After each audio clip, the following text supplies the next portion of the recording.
Well, what's going on, everybody? Josh Callaway alongside Collin Kennedy at Bryant-Denny Stadium in Tuscaloosa, Alabama. Wow. Oh, my God. Oklahoma beat Alabama for the second year in a row.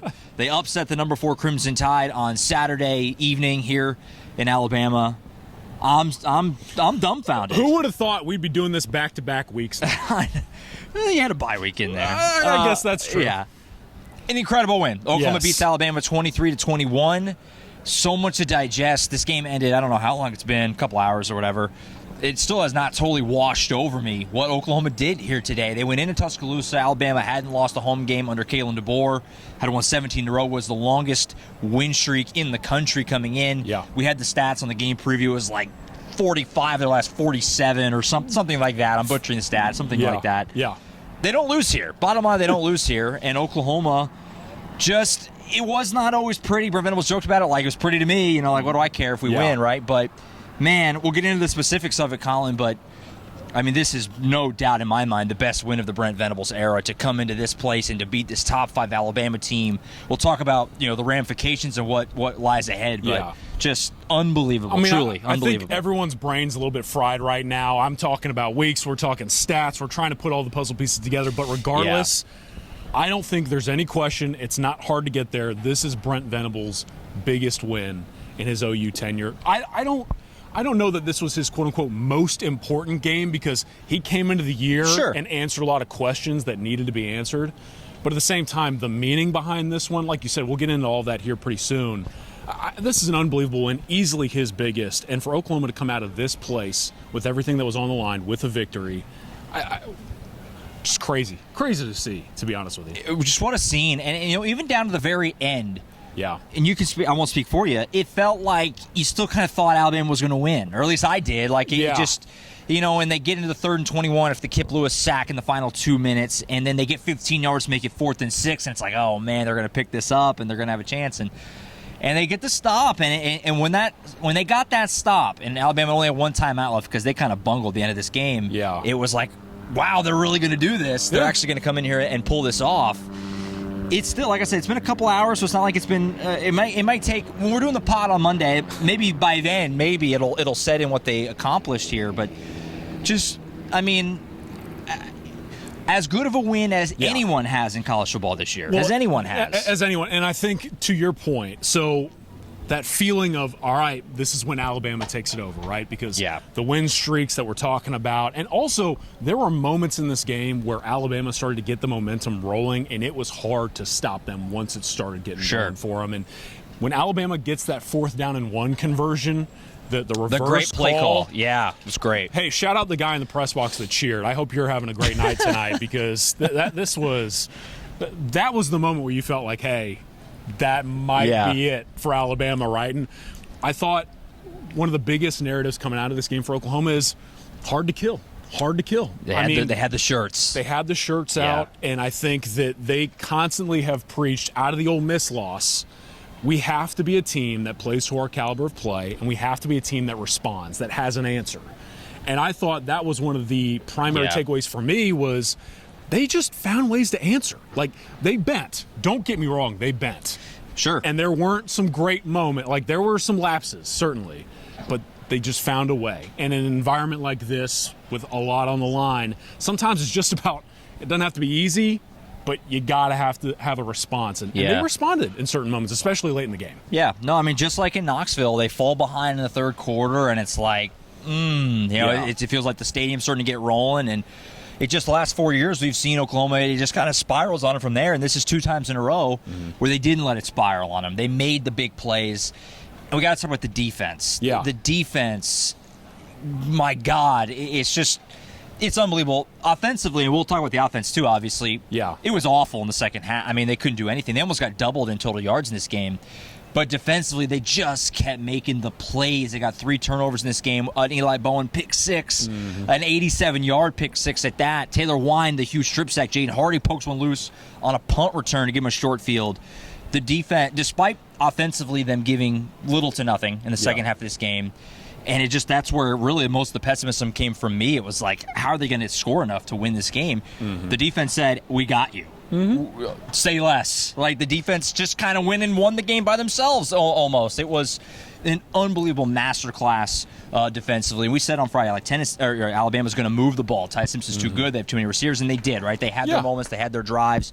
But defensively in the second half, I mean, it was Brent Venables' finest hour. It was kind of the defining moment of his era. They won this game on defense, which is what Brent Venables has always wanted to do. They wanted to win on defense. They won this game on defense, without a doubt. Yeah, defense travels, and I think that there were moments, too, when you talk about the moments where they could have broken. There were points in this game where Alabama was facing maybe a 3rd down and 16, a ways to go. And Alabama at times just kept finding ways to move the chains. But you talk about this a lot. You got to keep them out of the end zone. You got to keep them from putting points on the board. And I think that there was a lot of give, maybe in between the 20s. But Oklahoma's ability, I think first and foremost, like the chemistry that they display. Peyton Bowen talked about it a little bit. He said that Kendall Daniels called out his 4th down stop right before the play happened, which, by the way, great coverage by Peyton Bowen on the 4th down play. I mean, and that's not easy to do either, right? And then Eli Bowen, Brent talked about that in post-game. They basically had it perfectly set up, and Eli made a play, and he kind of refused to go down. I mean, he found his way to the end zone. That was unreal. That return was unbelievable. They find a way, even if at times the opposing offense is getting some stuff going for them, they make these critical, crucial, like game-altering plays. Yeah. And those individual moments, I mean, Brent, I thought, put it aptly, like, that Eli Bowen pick 6 is why they win this game. Oh, yeah. Just like our Mason in Knoxville. Like, it flipped everything. And it takes one play like that, and you can come out of a place like this with a win. Isn't it funny how for the longest time it felt like Oklahoma was doing a lot of good things, but they just had the big mistakes that they couldn't overcome, and they just weren't good at the details, right? Yes. The finer areas of the game. That was costing them over and over and over, and it cost them against Ole Miss. These last 2 games, it's kind of the opposite. Like, they're kind of getting outplayed most of the game. Like, again, Alabama almost doubled them in yardage today. You don't win a lot of games get doubled in yardage, but they won anyway because they did the big things. Yes. They got a pick 6. They got a strip sack. They got a fumble on a punt. Isaiah Satania had a great punt return to set up the first field goal. And even though the offense didn't finish in the red zone, really, they still look up and they won the game, and because the defense gets a huge stop at the end. Like, it's kind of amazing. It's kind of amazing. Taylor Wine tonight with the forced fumble. What a year. That gives Tate Sandell the kick. Tate was big in this one. Money again. I think Taylor Wine had a big game tonight. Eli Bowen certainly. But I also want to talk about that too. The special teams play in this game tonight. We talk about the defense. We talk about the offense. Yeah. Isaiah Satania with some solid punt return yardage, did not put the ball on the ground. Tate Sandell making kicks, and Grayson Miller pinned him deep when they needed it. When they really needed it, he pinned him deep. It's really easy for us to go, all right, let's talk offense, let's talk defense, but they get these big wins, and the common theme on top of the turnovers, which we'll talk about, and the defensive play, and so on and so forth. Doug Deacon has this 3rd phase of the game for Oklahoma right now humming, and they are directly impacting victories for OU. And I know we talk a lot about defensive improvement or what they've needed to do offensively. Josh, the improvement they've shown on the special team side, I mean, it's huge for them. It was rough in the win over Michigan. We talked about it at the time, like, is this an issue moving forward? And it is. It's a strength of the team now. And you're right. I mean, Grayson Miller pins him back deep, and that was as big of a play in this game really as any. I mean, to pin him back there, and Bama was able to move it out, get out of their own end a little bit. But obviously, Oklahoma eventually gets the stop, and that was the game. I was really surprised with the way Alabama handled that. There was about 6-ish minutes, if I remember correctly, when they got the ball, and they just took their sweet old time. I mean, I know they're only down 1, they only need a field goal, but just no urgency, and they end up getting stopped on 4th down, and that was the game. They didn't leave themselves any time. It was like they planned for that to be the last drive of the game, which doesn't make sense to me when you're at home. Oklahoma's offense is not doing anything. And just like, wouldn't you want more cracks at it? Like, it's more of a basketball term, but like, extend the game. Whatever. I mean, it works out for Oklahoma that, Alabama took all the time off, and Oklahoma gets the stop, and then Mateer's able to kneel it out. But just an unbelievable job defensively, and just the big plays, man. And no Mason Thomas, no Gentry Williams.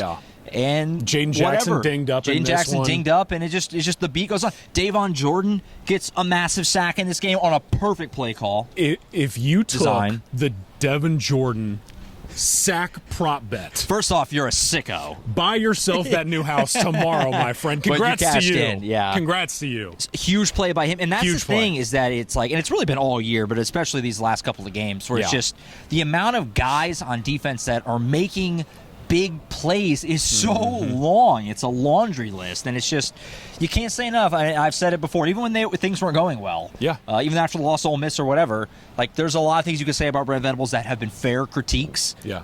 The man can coach defense, and the staff can coach defense. Linebackers played well. You know, guys like Kip Lewis, Kendall Daniels had big plays. Like, this entire unit's just humming right now, man. It's awesome, man. To your point. It's so awesome. This is the vision he had. This is what he wanted to build, and he's built it. Yep. He wanted to win games on defense. They no doubt won this game on defense. Yeah. And that's because the offense kind of wasn't good, right? I mean, let's talk about the negative side of this. Now, they won the game. It's a massive win. We just said it. Probably the best win of the Brent Venables era. Not probably. It is the best win of the Brent Venables era. And we're going to spin it forward here in a minute. But offensively, it was not pretty, obviously. Now, the one good thing, they didn't turn it over. Yes. They won the turnover about 3-0. So John Mateer and everyone else, you know, Xavier Robinson toting the rock. They took care of the ball. But obviously, it wasn't very good offensively, Collin. They weren't able to really finish drives. They didn't really sustain a drive, really, all day. I mean, it was a quiet day offensively. And now they did enough to get over that hump, so I don't want to be too negative.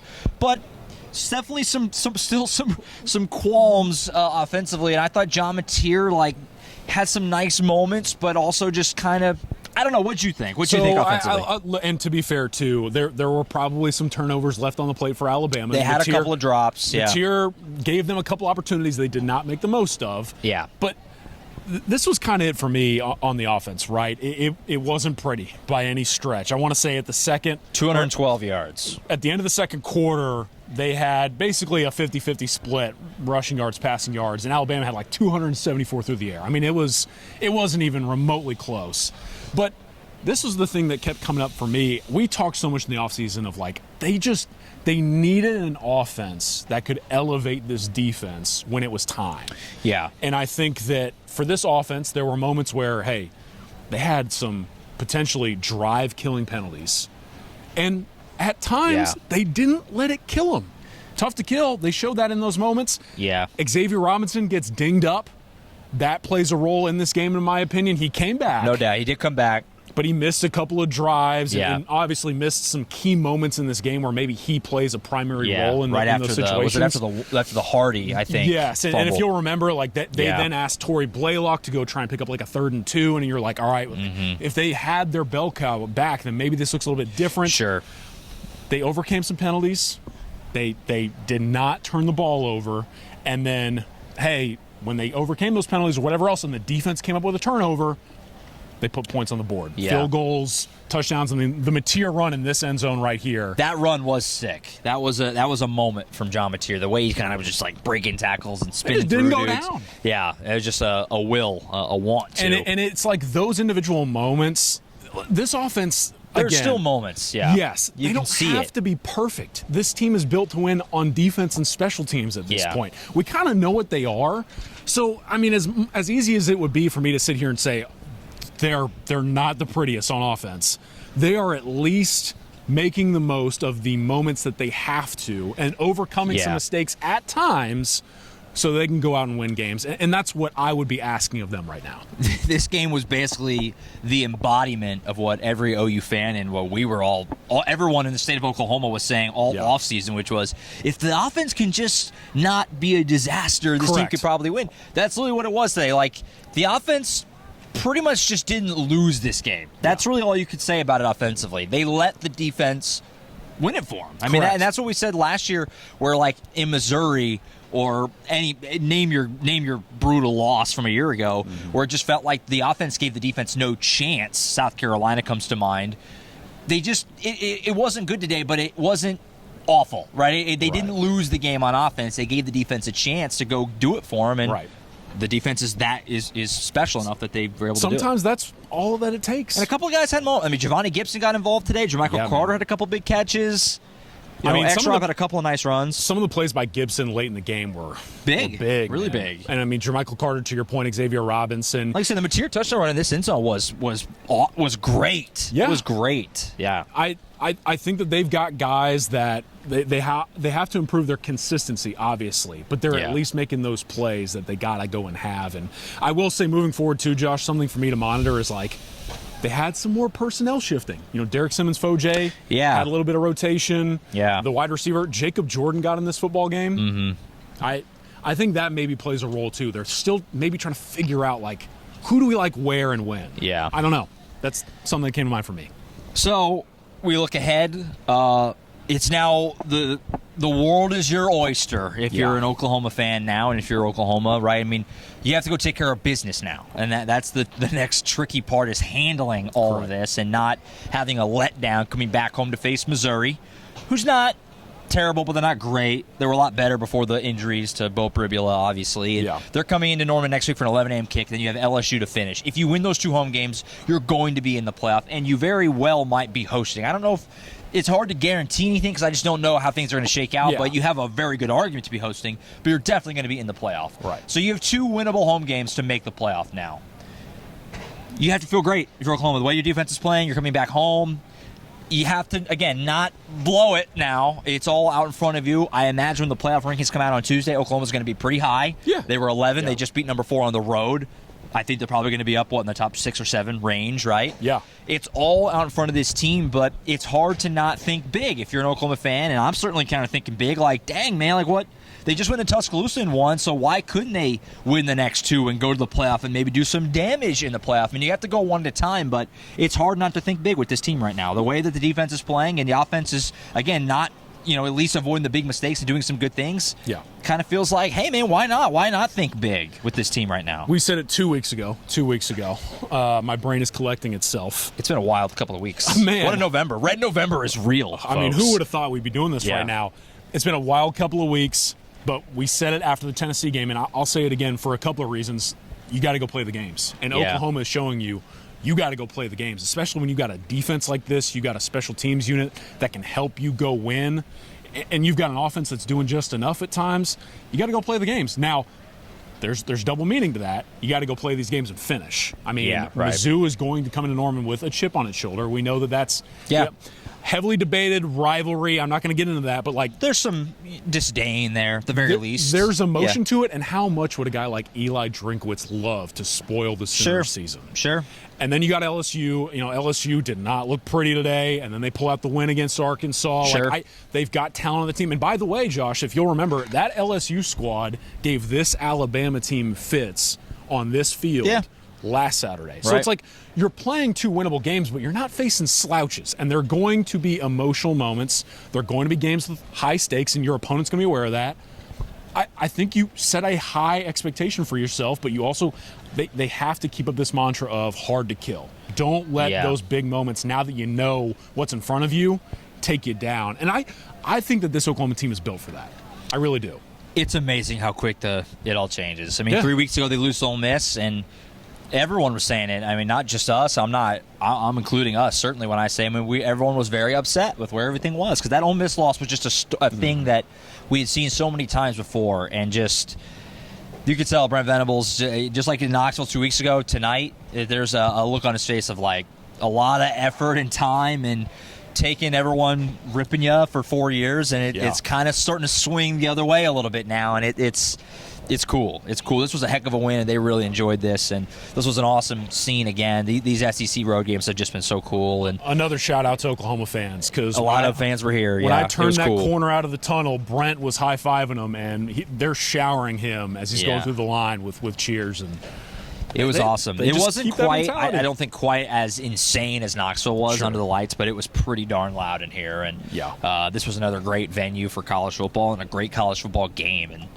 like I said, it's you have to go one at a time, but if you're an OU fan, it's reasonable to think big right now. Yes. Think big. You're allowed to do that. And I will say quickly, like, this team is built to go and play in the playoff. I mean, we talk about the defense, but like I just wanted to say too, there's going to be a lot of discourse about Alabama in this game and Tennessee a couple weeks ago, and some of the plays that they left on the plate and maybe some of the mistakes that they made and how that benefited Oklahoma.